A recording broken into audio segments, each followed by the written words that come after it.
A guitar repair vise, also called as a pattern maker vise, is an amazingly useful tool for any woodworker. That type of vise usually is made of steel and cast iron. It's widely available for purchase, but I wanted to make an experiment and build it of wood. And I'd like to show you how I did it. Most of the parts I made of Baltic birch plywood. I started by gluing 2 layers of 18 and 9mm plywood to make 27mm plate.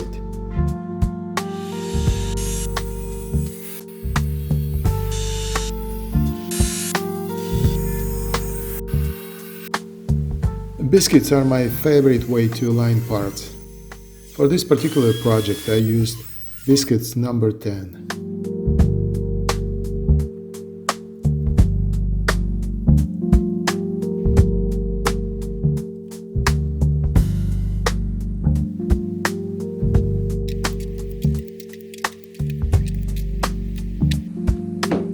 The box came out pretty accurately.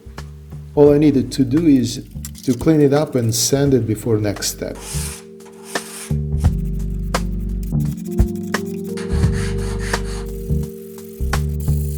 There is a trick to prevent parts from slipping off when glued. Just few crystals of kitchen salt on the surface and parts will not move while clamped.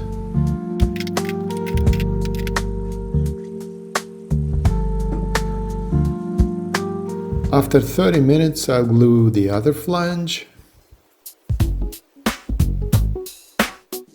I prefer to clean up the glue excess right away.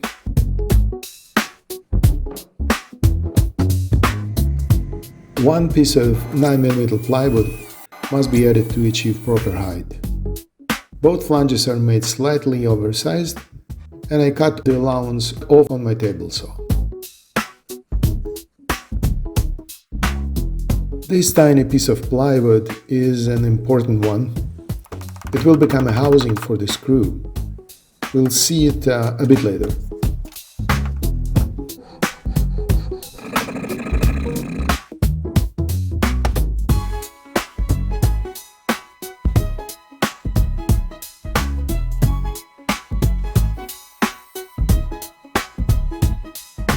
I scribe the lines with the sharp knife before I bring the box to my miter saw to cut in size. It helps to reduce chip out when it's cross-cut. Chamfering corners instead of rounding them up makes all the lines nice and crisp. If properly set, miter saw allows to cut clean and make each cut perfectly square. Now, both blocks are ready for drilling.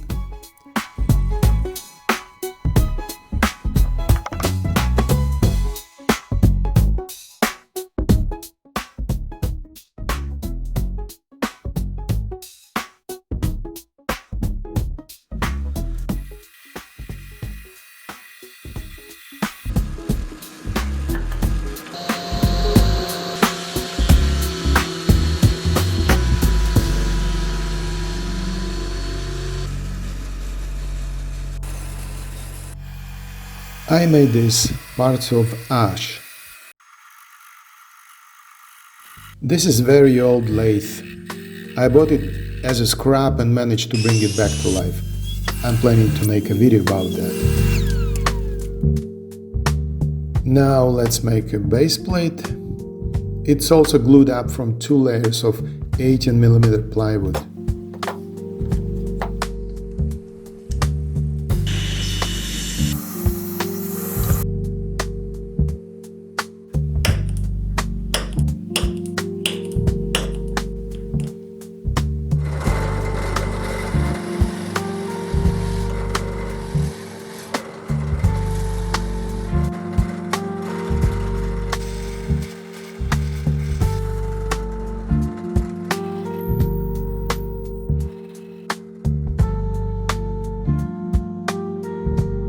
One side of the base plate is recessed for 6mm to accept a stationary block. The bottom side is slightly recessed for roughly 2mm.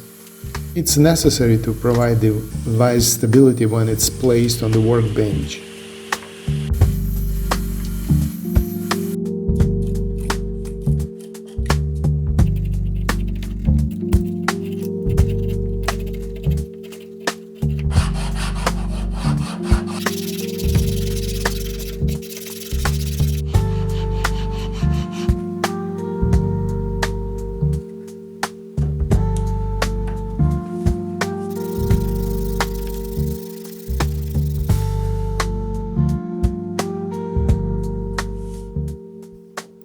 Nice tight fit.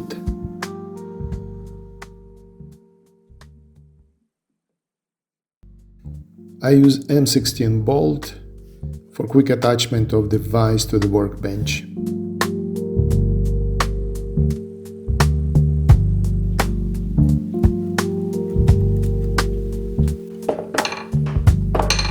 The socket for the bolt head must be done as precise as possible to minimize the play. The less the gap around the bolt, the longer the socket stays before it gets worn out. Very thin crazy glue helps to harden and strengthen the sides of the socket.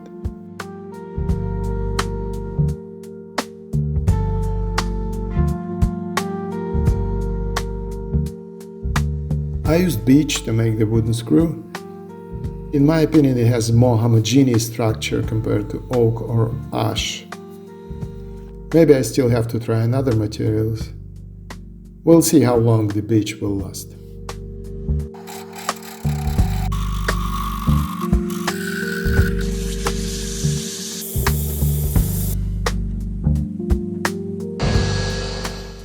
To make a thread, I used Lovely Jig by Be All Wood Threader, which I got from Lee Valley.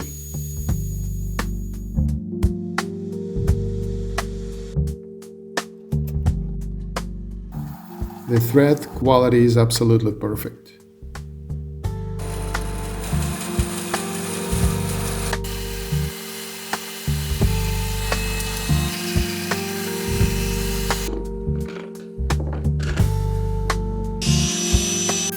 The knob for the screw could be done of the same material as a screw, but I made it of ash simply because I like the way it looks.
I did try a few different woods to make the knot. This one is made of beech. I also experimented with ash and maple. All are getting cut very well. So far I didn't see much difference. We'll see in the future. Here's the thing, the hole to be chamfered before tapping to make a perfect thread. The tapping goes way easier with wax.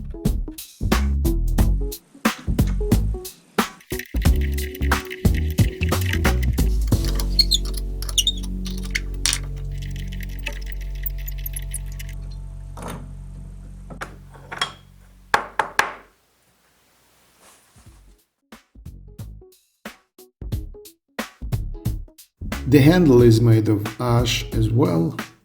The reason is the same, I like the way it looks, and the process of making it is easy and obvious.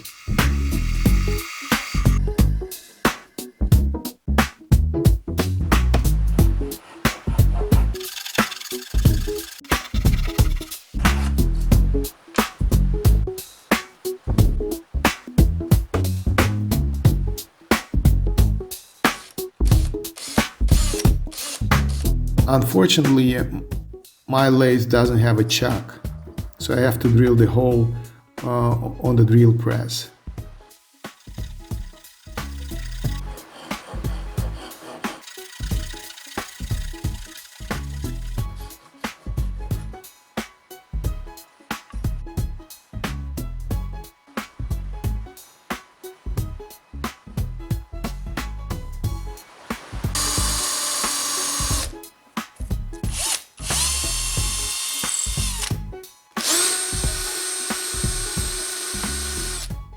Now, the rear mount block.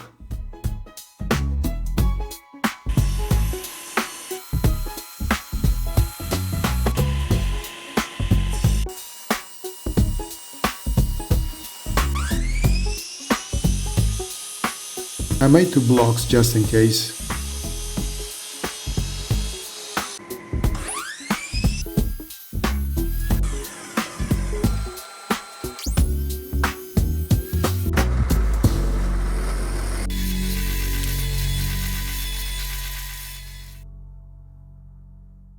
I use parts as a template to mark the holes in the corresponding parts. This method guarantees me that all holes match each other perfectly.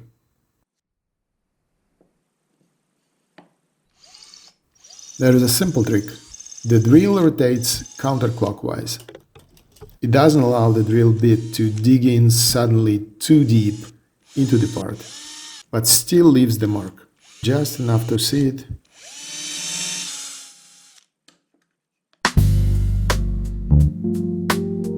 I use the same size hardware all around the assembly.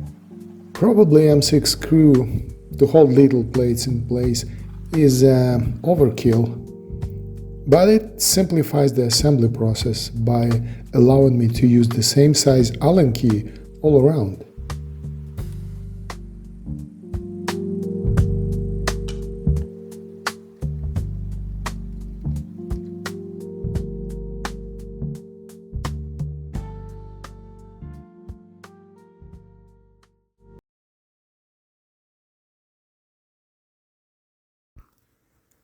Now, mounting nut assembly.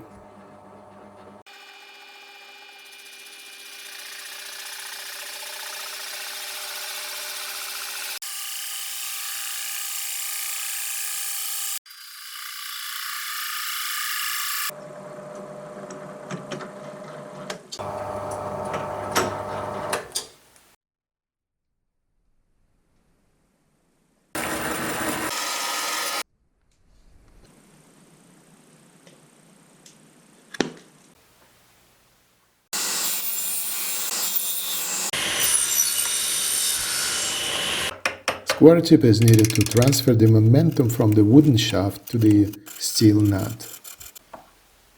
If I'm asked what these multiple pencil marks are for, the answer is this. It simply helps me to see if the position of the part is perfectly parallel to the table.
Here it is, another hexagon socket.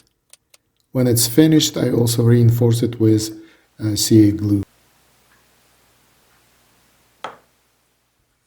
M16 steel nut and an enlarged washer could be probably glued into the wooden casing, but something tells me it's not that necessary. I prefer to make the casing this way so I could replace the nut or fix some parts if needed without breaking the assembly.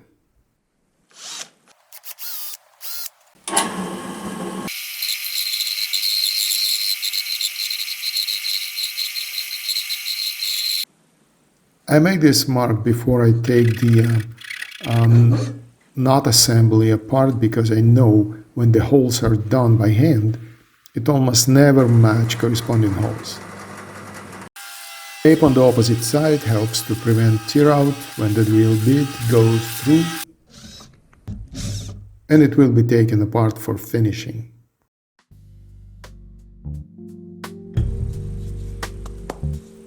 I call this part a clumping block.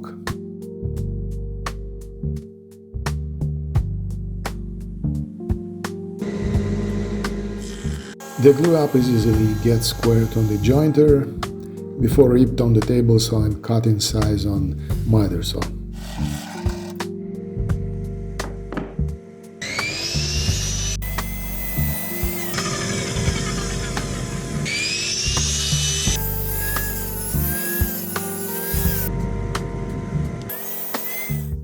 I decided to make these blocks slightly lower, so I chopped off around 9 or 10 millimeters.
And the final touch, all parts to be waxed and polished.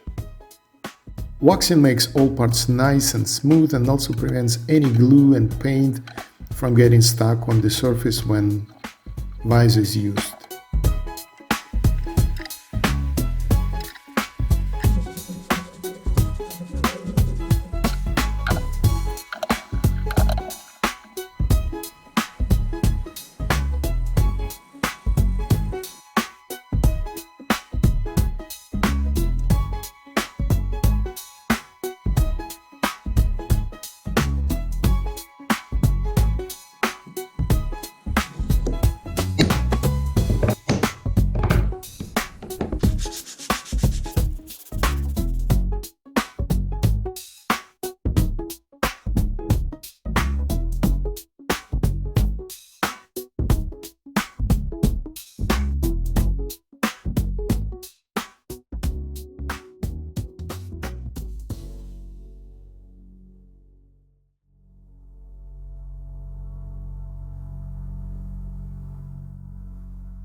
First, I installed the posts into the corresponding blocks and secured with flathead M6 screw from inside. Next step, I put the polyethylene washer in place. Then I carefully slide the screw into the corresponding hole. Secure the screw in place with two half plates.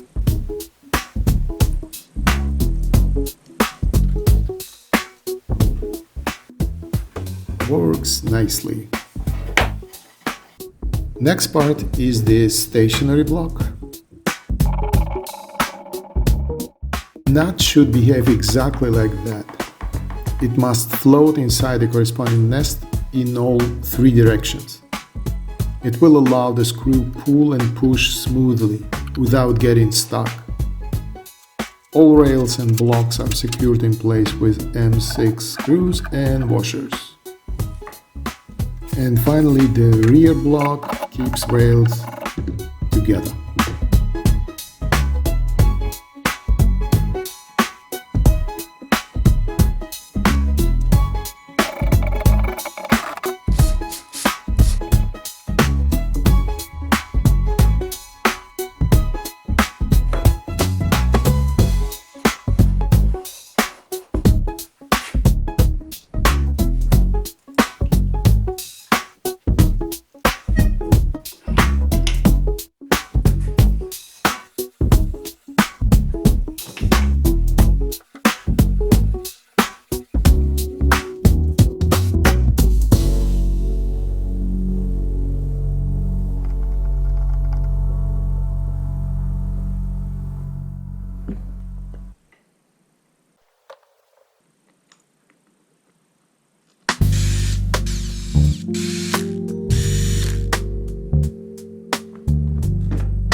And this completes the assembly.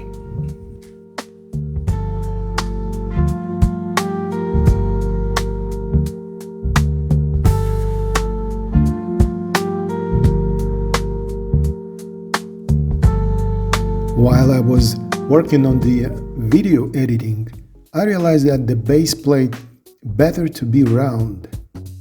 So I spent a few hours and made it round before I finished my editing. Here it is.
Thank you for watching and subscribing.